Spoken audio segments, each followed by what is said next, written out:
the seventh grade, I remember signing up to play tackle football. It was the first time I had ever played tackle football. I did a lot of football growing up. We would play like tackle football in the backyard, or we would play flag football. I played recreational league flag football. But for the first time in my life, I was handed a pair of shoulder pads and a helmet, okay? And so I can remember the feeling of invincibility that I had when I put this helmet on, right? In fact, I can remember putting this football helmet on, and for the first time in my life, I wasn't afraid of my head getting hit. I could walk up to a friend. In fact, I remember walking up to a friend on the practice field and grabbing his face mask and just smashing my head into his face mask, right? And it didn't hurt because we had this helmet on. I was invincible. I could not be hurt, okay? I also remember the first day of padded practice. Before we ever stepped foot onto the field, we took the whole team into Coach Trompler's classroom, and we watched this video that was produced like in 1962 about football, right? I can remember the name of the video. I can remember the message of the video. The title of the video was called Heads Up, okay? So you can look it up on YouTube later. It had to have been made like in the late 90s. I don't know when it was. It seemed ancient to me that it was produced in the 20th century at the time. But the title of the video was called Heads Up, and the message of the video was you have to see what you hit. And so then what played on the screen was the most gruesome thing that I had ever witnessed in my 12 years of life, right? We watched as NFL player after NFL player and college player after college player were paralyzed on the football field. And the reason that they had been paralyzed is because they were hitting with the crown of their head. Their helmet made them feel invincible, and so then when they went to go make a tackle, they would tackle with their heads down and their necks would break. And so these guys would be paralyzed. And so the idea behind the video was you as an individual, you as a football player, are responsible to learn from what has happened in the past. And so we've seen these great men who feel invincible then become reduced to paralyzed individuals because they did not see what they hit. The message to us as seventh grade football players, before we ever stepped out on the field, is that you are responsible for the witness that has gone before you. What you've seen in the past, what we have shown you in this video, it's now your responsibility both to protect yourself and to protect other people. And so if you fail to heed the witness of the past, you run the risk of injury, okay? We're going to see that. It's going to play out. This isn't just an unrelated story about my glory days. We have been looking at this idea of believers in exile. And so the whole concept of our message is to look at what it looks like when you're living in a world that talks differently than you talk, that acts differently than you act, that worships differently than you worship. How do we live as people who aren't from this culture, right? We've been looking at the lives of Daniel, Hananiah, Azariah, and Mishael as they were taken from Jerusalem and transplanted into Babylon, a culture that ate differently than they did, that spoke differently than they did, that acted differently than they did, and that worshiped different gods than they worshiped. And we've been putting on these principles that these guys have been able to implement in their life. In Daniel chapter 1, we saw the call to have conviction over compromise. That in the midst of everyone else around them compromising on their beliefs, that these four boys had conviction in their belief in God. We've seen in chapter 2 that believers in exile speak the truth in hard situations. When Nebuchadnezzar had rounded up all the wise guys and no one could tell him what his dream meant, Daniel was able to come and speak the truth in that hard situation. That believers in exile speak the truth in hard situations. Believers in exile find their strength in community. That was from chapter 3. When Rakshak and Benny were thrown into the fire, they went into the fire together. and they spoke to Nebuchadnezzar together, and they said, "Our God can save us, but even if he doesn't, we won't bow to this idol," right? And so then in chapter 4, which is what we looked at this last week, we saw that believers in exile walk in humility. When Nebuchadnezzar was confronted with his pride and his arrogance, that God struck him down, the most powerful, influential, wealthy man in the history of the world was struck down to be one of the lowest people in the history of the world. And it wasn't until he turned his mind to God and walked in humility that he realized that it's not me that has done all these things, it's that God has allowed me to steward them, that God restored him and brought him back to his kingdom. Believers in exile walk in humility. And so today, we're going to look at Daniel chapter 5. And what we're going to see is that believers in exile are called to be a witness. By looking at the witness of the past, we'll see the way, the path to walk in the present. In the same day that we as football players were responsible for what happened to us after seeing what had happened in the past, we as people, we as humans, are responsible for the witness that has gone before us. So look at Daniel chapter 5, and we're going to start in verse 1. It says, "King Belshazzar held a great feast for 1,000 of his nobles and drank wine in their presence. Under the influence of wine, Belshazzar gave orders to bring in the gold and silver vessels that his predecessor Nebuchadnezzar had taken from the temple in Jerusalem, so that the king and his nobles and wives and concubines could drink for them.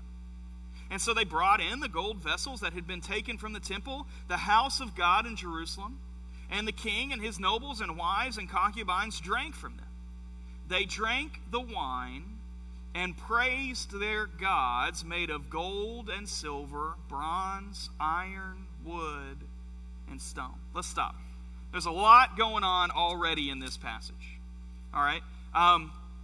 We know from history that Nebuchadnezzar, when he died, he passed on the kingdom to one of his sons. And that son ruled for about 2 years, and then he was overthrown by one of his brothers. And then that guy ruled for about 2 years, and then he was overthrown by one of his brothers. And then that guy ruled for a period of time, and then he was thrown in by one of his sister's husbands. And so King Nabonidus is the guy that came in and was ruling during this time. Now King Nabonidus had a son named Belshazzar. And Belshazzar ruled the kingdom of Babylon when Nabonidus was at war. And so at this very moment, in this chapter that we're studying, Nabonidus is at war, actively at war with Persia. Worse than that, Persia has now captured Nabonidus, and they have surrounded the city of Babylon. They're camped outside the gates. And so if you go back and look at history, what is happening is that Belshazzar is throwing a feast in the presence, in the face of his enemies. If you look at extra biblical sources, members of the court were standing on the walls and insulting and jeering Darius and his army. In fact, one of them said, "Why do you sit there, Persians? Why don't you go back to your homes? Till mules foal, you will not take our city." These guys felt invincible. That they were standing surrounded by these great walls of Babylon, that they were looking out over Babylon and seeing the greatness that was Babylon, and they, in the face of their enemy, decided to have a drunken, debauchery rager of a party, right? That they're so invincible that in standing and looking at their greatness, does this sound familiar from last week? Was anybody here last week? In looking out over Babylon, their invincibility is look at all of the good things we have done. Even though this enemy is encamped outside of us, we're going to go ahead and have a party. And so King Belshazzar, it says that he was drinking wine with them. I would actually argue that what this means is he was setting the pace for the drinking. That everyone is looking to Belshazzar, and his royals and his court and his wives and his concubines are looking at Belshazzar, the leader of Babylon, the one who should be leading him in this fight against the Persians that are right outside the gate. And they're looking at him and saying, well, if he's drinking and if he's having fun, then surely I can do that too. And so he's setting the pace with which this party is taking place. Now, Belshazzar, in a particular stupid moment, decides that he's going to do something that not even Nebuchadnezzar did. That he's going to bring in the goblets and the dishes that were used to worship Yahweh, and he's going to bring them in, and he's going to drink from them. That he's going to bring them in, and he's going to have this party and use these dishes that we took from the house of Yahweh. That when Nebuchadnezzar overthrew Jerusalem, that he overthrew Jerusalem's God, and he stole all of their stuff and brought it back. And so now I, Belshazzar, which, as an aside, his name means Bel, protect the king. That not only is he invincible, but he believes that God is, his special hand is on him. That his very name means Bel, protect the king. So he steals these ornaments for worship, and then he begins worshiping their own gods. Now I want to call your minds to something else. He says that they brought them in and they drank wine and they praised their gods of gold and silver, bronze, iron, wood, and stone. Does that ring a bell to anybody? Gold, silver, bronze, iron, and stone? What's actively happening right now is I don't know, I would assume, right? So Nebuchadnezzar is his granddad, okay? Nebuchadnezzar has this dream that so terrifies him that he's going to kill all of his wise guys if they can't tell him what it means. And so he has this dream. Daniel is the one that interprets it, and in the dream he sees a statue of gold and silver and bronze and iron that is then crushed by a stone, right? Surely Belshazzar knows of this dream. We know of it 2,000, 3,000 years later. Surely Belshazzar knows of it. And so rather than heed the witness of the past, he stands up and spits and scoffs in that witness. And so in turn, they worship idols of gold and silver and bronze and iron and wood and stone. That they take these ornaments of Yahweh, who his father or his grandfather had already submitted his life to, and they spit on that witness, and then they begin to celebrate with these ornaments another example of the witness. Do you remember what that dream was all about? That dream was about Babylon losing its kingdom. That Babylon, the gold head, was going to be overthrown by a kingdom that was lesser than them of silver, and then that kingdom was going to be overthrown by a kingdom of bronze, and then that kingdom was going to be overthrown by a kingdom of iron, and then they were all going to be destroyed by a mountain of stone. Do you remember that? And so in the face of another kingdom who is threatening to overthrow him, he ignores that witness and chooses to worship his own gods, to worship his own strength, to find his own safety and his own invincibility in the walls, right? Ridiculous. Crazy scene. It gets worse, okay? Look at verse 5. At that moment, the fingers of a man's hand appeared and began writing on the plaster of the king's palace wall next to the lampstand. As the king watched the hand that was writing, his face turned pale, and his thoughts so terrified him that he soiled himself, and his knees knocked together. The king shouted to bring in the mediums and Chaldeans and diviners, and he said to these wise men of Babylon, whoever reads this inscription and gives me its interpretation will be clothed in purple, have a gold chain around his neck, and have the third highest position in the kingdom. So all the king's wise men came in, but none could read the inscription or make its interpretation known to him. Then King Belshazzar became even more terrified. His face turned pale, and his nobles were bewildered. Jump down to verse 13. Then Daniel was brought before the king, and the king said to him, "Are you Daniel, one of the Judean exiles that my predecessor the king brought from Judah? I've heard that you have a spirit of the gods in you, and that insight, intelligence, and extraordinary wisdom are found in you." So let's stop again. There's tons of literary echoes to chapter 2. I mean, Daniel's just the author of Daniel. Like Daniel as an author is just laying it on thick right now.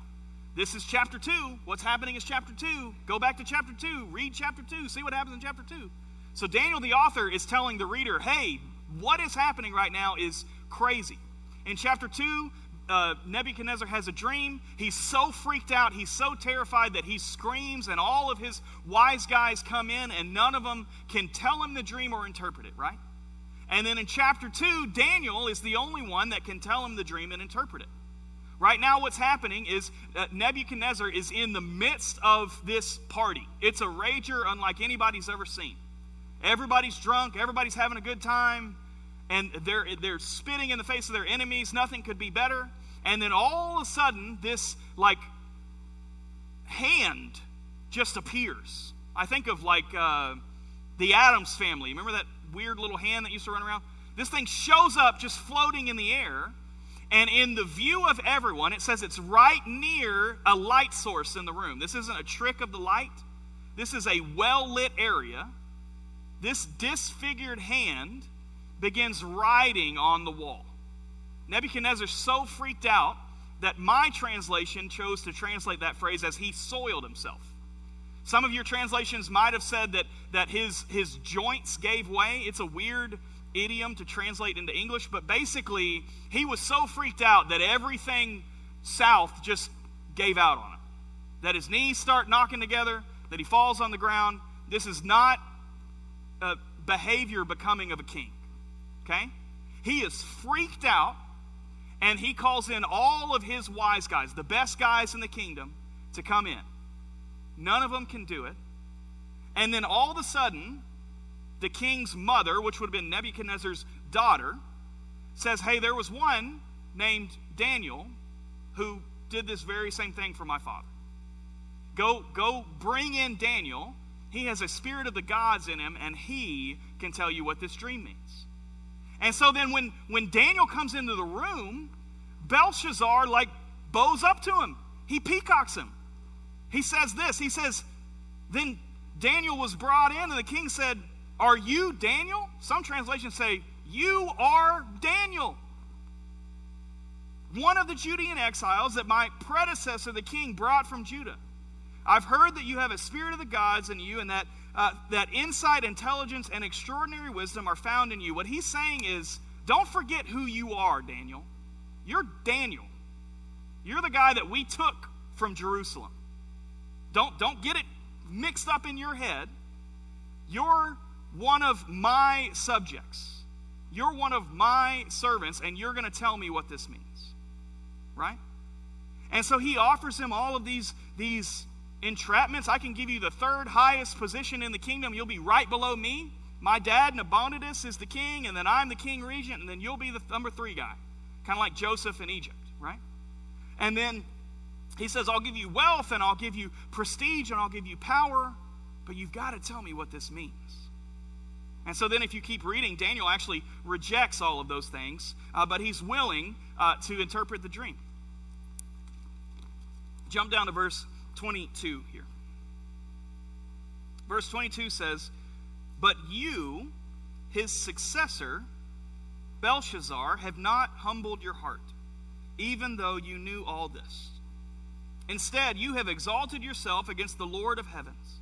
The vessels from his house were brought to you and your nobles and wives and concubines drank wine from them. And you praised the gods of silver and gold and bronze and iron, wood and stone, which do not see or hear or understand. But you have not glorified the God who holds your life breath in his hand, who controls the whole course of your life. And therefore he sent the hand, and this writing was inscribed. This is the writing that was inscribed. Mene, mene, tekel, and parsin. And this is the interpretation of the message. Mene means that God has numbered the days of your kingdom and brought it to an end. Tekel means that you have been weighed on the balance and found deficient. Paris means your kingdom has been divided and given to the Medes and the Persians. Then Belshazzar gave an order, and they clothed Daniel in purple and placed a gold chain on his neck and issued a proclamation concerning him that he should be the third ruler in the kingdom. And that very night, Belshazzar, the king of the Chaldeans, was killed, and Darius the Mede received the kingdom at age 62. Daniel comes in, and Belshazzar reminds him who he is. And so then what Daniel does is he reminds him who has gone before him.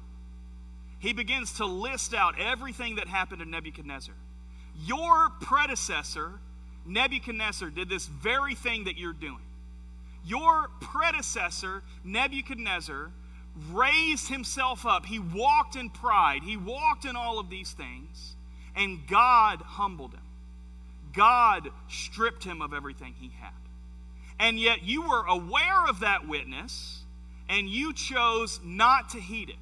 You have raised yourself up. You have walked in pride, and so God has come to deliver judgment. Mene, mene, tekel, and parsin.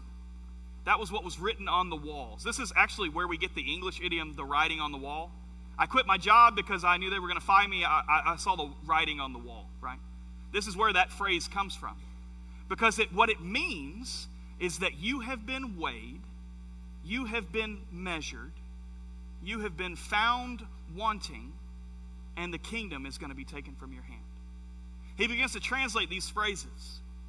Mene is both a word play on the weight measurement of a mina and the Hebrew and Aramaic word for numbered. Your days have been numbered. Tekel is a word play on both the measurement of a shekel and the Hebrew and Aramaic word for weighed. Your debt has been measured, and you're found in default. And paris, or parsin, is a word play both on the measure of half a shekel and the Hebrew and Aramaic word for divided, and it also sounds exactly like the Hebrew word for Persians. That the Persians who are outside your gate are going to be the ones who come in and take your kingdom from him. That you have been weighed, you have been measured, you have been found wanting, and the kingdom is going to be stripped from you. And that's what we see. We see the kingdom taken away from him. In fact, that very night, the kingdom is taken away from him. History tells us that the Persians were able to come in and take the kingdom without even shedding blood. That they came into the kingdom, they deposed Belshazzar, and the city was both massacred and razed to the ground. This is what history tells us. 2,500 years later, there are accounts of this happening. What's fascinating to me, and again, you tell me that God is not real. What's fascinating to me is that if you go to the book of Jeremiah, chapter 50 and 51, Jeremiah, and the time of Nebuchadnezzar, in the early reign of Nebuchadnezzar, Jeremiah in chapter 50 and 51, Jeremiah, the prophet of God, tells Babylon exactly how they're going to fall. You want to hear what it says? Because I think it's fascinating. Babylon will become a heap of rubble, a jackal's den, a desolation, and an object of scorn without inhabitant. They will roar together like young lions. They will growl like lion cubs. And while they are flushed with heat, I will serve them a feast, and I will make them drunk so that they celebrate. They will fall asleep forever and never wake up. This is the Lord's declaration. I will bring them down like lambs to the slaughter, like rams together with male goats. This is at least 50 years before this happens. And Jeremiah gets it verse and chorus exactly right. That they're going to be so full of themselves, they're going to throw a party, they're going to get drunk, they're going to go to sleep, and they're never going to wake up. Do you know what history tells us? That they were so full of themselves that they threw a party, and they got drunk, and they went to sleep, and they never woke up. Verse and chorus, exactly like what Jeremiah said. So not only does Belshazzar ignore the witness from chapter 2 about Nebuchadnezzar's dream, not only does Belshazzar ignore the witness of his grandfather, who was literally a prideful individual who was cut down by God, but he's either unaware or completely ignores the voice of a man of God who is telling him exactly what's going to happen to his kingdom. He ignores 3 separate witnesses that go before him. Over and over and over again, he ignores the witness. So how does this apply to us? I think that exiles in Babylon are called to be a witness. There are only 2 responses to today's message. Either you have already heeded the call of the witness that has gone before us, or you have yet to heed that call. What I mean by that is we can see as people that this same message applies to us. Mene, mene, tekel, and parson. You, as an individual, have been weighed. You have been measured. Your days have been numbered, and you have been found wanting. All of us fall short of God's standard of perfection. And so if perfection is the goal, you have been weighed, you have been measured, you have been numbered, and you have been found wanting. Paul, in speaking of this, in his letter to the Romans, he says it this way: "For no one will be justified in his sight by the works of the law, because the knowledge of sin comes from the law. But now, apart from the law, the righteousness of God has been revealed, attested by the law and the prophets. The righteousness of God is through faith in Jesus Christ to all who believe, since there is no distinction. For all have sinned and fall short of the glory of God, and they are justified freely by his grace through the redemption that is in Christ Jesus." The translation there is that the law, morality, reveals our sin. I've talked to you about this before, but every other religion in the world, if you give me a religion, I can probably tell you how to get to their reward. It's to do more good things than bad things in life. Every religion, with the exception of Christianity, says that you eventually can do enough good things to get the reward. If your good things outweigh your bad things, then eventually you can work your way there and get the reward. What Paul is saying is that our very struggle with morality is what lets us know we need a Savior. Our struggle with morality, we realize we can't be good enough. I had a conversation once, I think I've told you this story, but I had a conversation once with a guy. I was trying to witness to him, and so we were in a conversation, and I said, well, hey, do you mind if I tell you about what I believe about the Bible and about Christianity? And he said, yes, I do mind. He said, I'm an agnostic. I don't want you to have that conversation with me. That completely derailed me, to be honest with you. I just kind of started babbling like an idiot. And fortunately, I had my friend Chris with me, and so Chris kind of went at it from another way. And Chris said, well, we can both agree that evil exists, right? I said, well, yeah. Well, we can both agree that genocide is a terrible thing. Yeah. We can both agree that thievery is a bad thing. And he went on to just list moral after moral after moral that we as a humanity, no matter what you believe, can agree that there is a set of morals that exist in the world. But the problem is that very morality points to the reality that we can't do these things on our own. We can't be good enough, that our best efforts still fall short. And so for us to heed the witness is to realize that the only thing that has gone before us that can bring us life, can bring us joy, can bring us hope, is the life, death, and resurrection of Jesus Christ. Paul says that even the law, which is what we follow, if you follow the Ten Commandments, if you follow the Old Testament, that even the law, what it does is it reveals sin in our hearts.